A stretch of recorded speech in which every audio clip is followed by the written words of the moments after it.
Greater సిటీలో వర్షం పడుతుంది. శేరిలింగంపల్లి, చందానగర్, మియాపూర్, హఫీజ్పేట్లో ఉరుములు మెరుపులతో కూడిన వర్షం పడుతుంది. మధ్యాహ్నం తర్వాత వాతావరణం ఒక్కసారిగా మారిపోయింది. బంజారాహిల్స్, జూబ్లీహిల్స్, టోలీ చౌకీ, ఫిలింనగర్, అమీర్పేట్, పంజాగుట్ట, బేగంపేటలో వర్షం కురుస్తుంది. అటు ఉప్పల్, నాగోల్, నాచారం, మల్లాపూర్, తార్నాక, హబ్సీగూడ, ఓయూ క్యాంపస్, లాలాగూడ పరిసర ప్రాంతాల్లో వర్షం పడుతుంది. టూ వీలర్ వాహనదారులు, ఇటు చిరు వ్యాపారులు కూడా ఇబ్బందులు పడుతున్నారు. మరోవైపు సిటీలో చాలా ప్రాంతాల్లో ఈదురుగాలులు బీభత్సం సృష్టించాయి. మరోవైపు హైదరాబాద్ కు రాబోయే 2-3 గంటల పాటు ఆరెంజ్ అలర్ట్ జారీ చేసింది వాతావరణ శాఖ. తేలికపాటి నుంచి మోస్తారు వర్షాలతో పాటు అక్కడక్కడా జోరు వర్షానికి ఛాన్స్ ఉన్నట్లు తెలిపింది.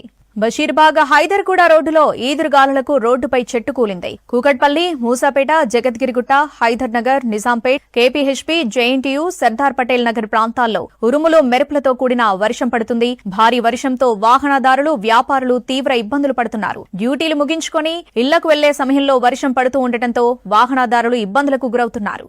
జీహెచ్ఎంసీ అధికారులు, హైడ్రా అధికారులు కూడా రంగంలోకి దిగారు. ఎక్కడికక్కడ రోడ్లపై వాటర్ నిలిచిపోకుండా హైడ్రా అధికారులు రంగంలోకి దిగి వాటిని క్లియర్ చేసే పనులు చేపడుతున్నారు. హైదరాబాద్ లో చాలా ప్రాంతాల్లో కూడా వర్షం కురుస్తుంది. దాదాపు 2 సెంటీమీటర్ల పాటు వర్షం కురుస్తున్నట్టుగా తెలుస్తుంది.